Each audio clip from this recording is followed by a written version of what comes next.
Welcome to Mr. Hutchings History, where the past comes alive. Let's dive into today's story. Hey everybody, and welcome back to another deep dive. Glad to be here. Today we're talking about SNCC in Mississippi. Oh yeah, one of my favorite topics. I am so excited to get into this. Me too. This is going to be really something. Yeah. So just to set the scene for listeners, Okay. Mississippi, early 1960s. Yeah. What was it like for Black Mississippians? Well, Mississippi was considered the belly of the beast Oh, wow. as far as civil rights activity goes. Okay. Even MLK and SCLC were hesitant to get involved. Really? So that kind of gives you a sense of how, Yeah, what are we talking about here? Like, how bad was it? in 1960, only 5.2% of Black adults were registered to vote. Wow. The national average in the South was more than 30%. So what kept them from the polls? All sorts of things. Impossible literacy tests. Okay. We were talking tests so difficult that college professors would fail. Oh, my goodness. Limited registration office hours. Right. Economic reprisals, outright violence. Just terrible. Oh yeah, the whole 9 yards. So into this walks SNCC. Yes, what made them different? They were young, Okay. full of energy, Oh yeah, deeply committed to grassroots organizing. gotcha. And they believed in empowering local communities to fight for their own rights. So how did this all get started in Mississippi? Well, in 1961, NAACP activists in Mississippi Yeah, were facing intense harassment. okay, They were basically being pushed out. right. So they reached out to SNCC Makes sense. for help, knowing that these young people were not afraid to shake things up. Right. Yeah. So they show up. Yes. I'm guessing they don't just like start quietly registering voters. No, they did not. They had a more in-your-face approach. One of their most brilliant strategies was bringing in white volunteers from the North. Oh, interesting. This accomplished a couple of things. Okay. One, it helped protect local Black activists who were under constant threat. Safety in numbers. Exactly. And then second, it attracted national media attention. Oh, smart. And so suddenly the eyes of America were on Mississippi. And this brutal reality of segregation and voter suppression was impossible to ignore. So they were turning the media into a weapon for change. Absolutely. They understood the power of visibility. Okay, let's talk about Freedom Summer 1964. Okay. So this wasn't just about registering voters, it was about education too. Yes, along with voter registration drives, they set up freedom schools all over the state. What were those? Well, these were not your typical schools. Okay. They were designed to empower Black Mississippians Right. with knowledge of their own history and culture, I see. and instill a sense of pride and self-worth that the segregated public schools actively sought to suppress. Wow, so almost like a parallel education system? In many ways it was. Wow. They taught Black history, African literature, Interesting. and emphasized critical thinking and civic engagement. Really cool. They even trained students in nonviolent resistance tactics. Oh, wow. It was about empowering them to become agents of change in their own communities. So we've got all this voter registration, we've got the freedom schools popping up all over Mississippi. Yes. It wasn't all smooth sailing, though, was it? No. Unfortunately, the backlash was fierce. Okay. White supremacist groups, including the Ku Klux Klan, Oh, gosh. met the Freedom Summer volunteers with violence, intimidation, and arrests, beatings, church bombings, fire bombings. Oh, it's terrible. It was a very difficult time. And of course, the murder of James Cheney, Andrew Goodman, and Michael Schwerner. Yes, that was a horrific tragedy. Really just a reminder of the very real dangers Oh, absolutely. that everyone was in. Yeah. But despite all of that, did Freedom Summer achieve anything? Oh, absolutely. It did achieve significant victories. Like what? Well, for one, it led to a surge in Black Mississippians attempting to register to vote. Oh, wow. And perhaps even more importantly, it brought the issue of voting rights to the forefront of the national conversation. Right. It forced America to confront the reality of Jim Crow and the urgent need for change. So even though they were facing all this opposition, they were still making progress. Absolutely. It sounds like SNCC was really strategic about using Freedom Summer to put pressure on the federal government. They knew that change wouldn't come easy in Mississippi. Right. So they strategically brought the fight to the national stage. Okay. And their next move would take that fight to the very heart of the American political system. Yeah. The 1964 Democratic National Convention. Oh, gosh. All right. Well, we're going to have to hear about that when we come back. Okay. Okay, so we're back and we're talking about the 1964 Democratic National Convention. Right. SNCC decided they were going to, like, challenge the all-white Mississippi delegation? Yes. They formed the Mississippi Freedom Democratic Party, Okay. the MFDP, Okay. as a direct challenge to the racist status quo of Mississippi politics. I bet that didn't go over well. Not at all. With the establishment. The all-white Mississippi delegation was furious. Yeah. And the Democratic Party leadership was really scrambling to contain the situation. Right. They did not want this controversy to derail their convention. So what happened? Did the MFDP get seated? Well, not exactly. Okay. They didn't get the full representation they deserved. Right. But they did manage to force a compromise. Okay.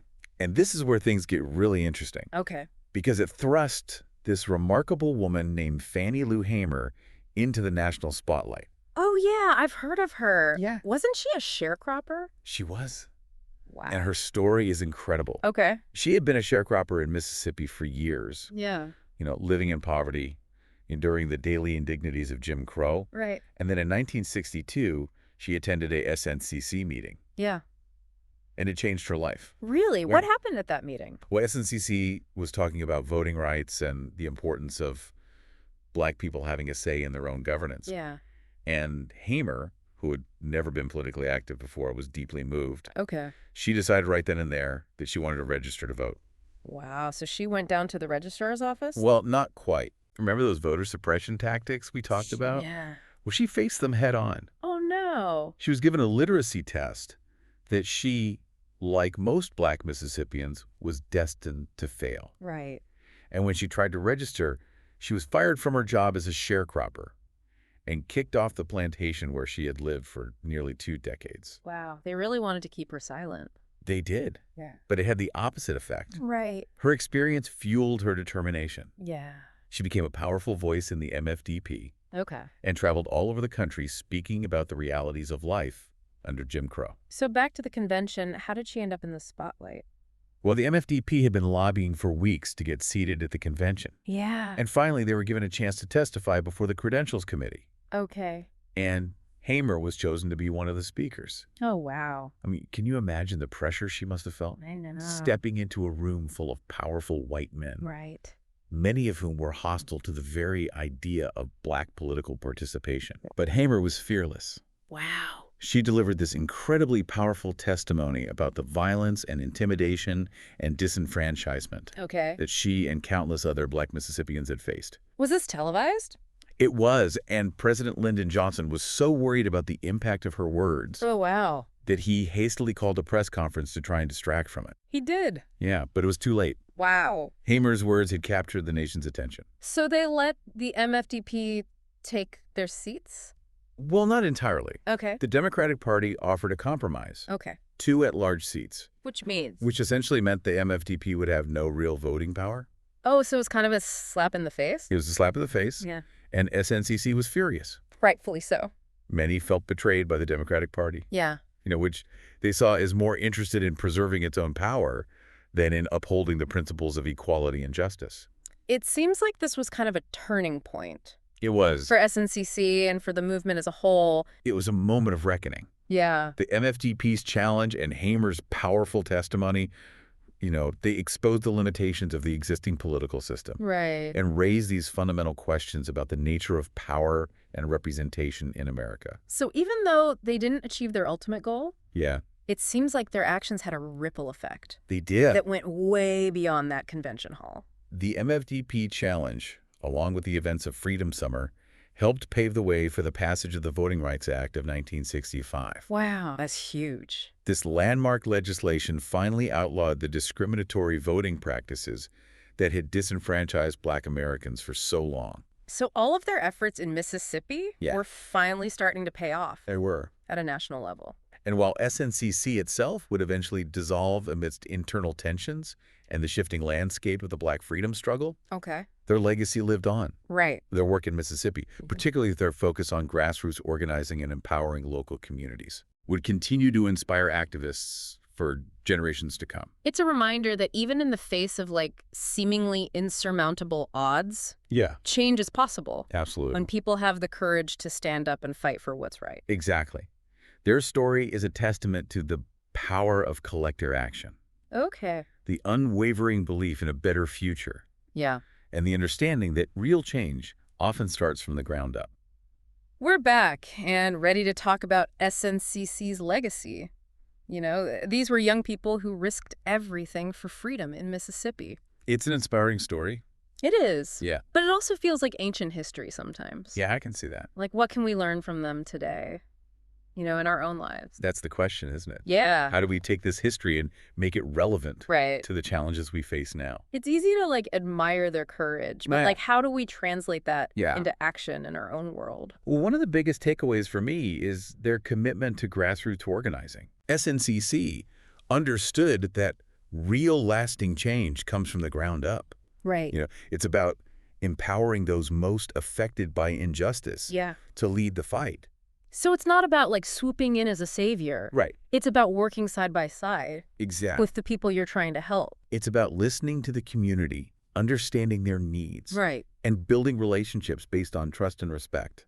And SNCC didn't just, parachute in and tell people what they needed. No, they didn't. They worked alongside them, Right. building power from within. And that reminds me of another thing that SNCC was known for. What's that? Their unwavering commitment to nonviolent resistance. It's amazing how they managed to stay committed to that, Yeah. even when they were facing such brutal violence. It really is remarkable. Yeah. They understood that nonviolence wasn't about passivity. Right. It was a strategic and powerful tool Okay. to expose injustice, Yeah. disrupt the status quo, and win moral authority.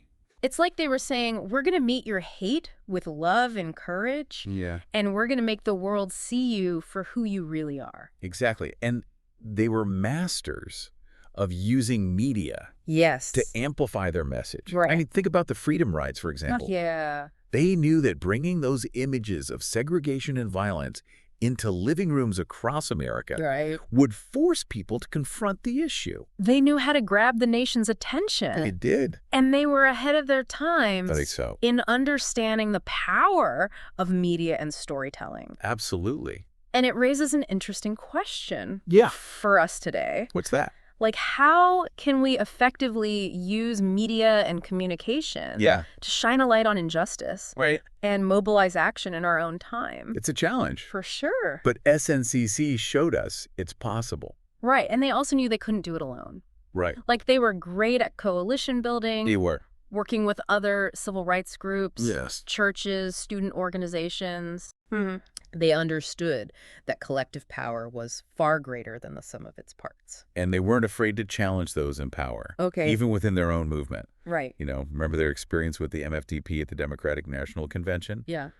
That disillusionment sparked some important discussions Okay. about the need for independent Black political power. Right. And it showed that they were willing to ask tough questions Yeah. and push boundaries. It's a reminder that progress isn't always neat and tidy. Right. Sometimes you have to create your own path, Absolutely. even if it means breaking with the establishment.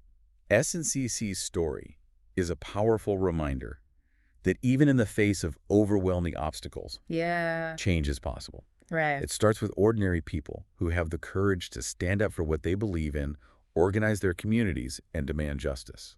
What a journey this has been. It has been.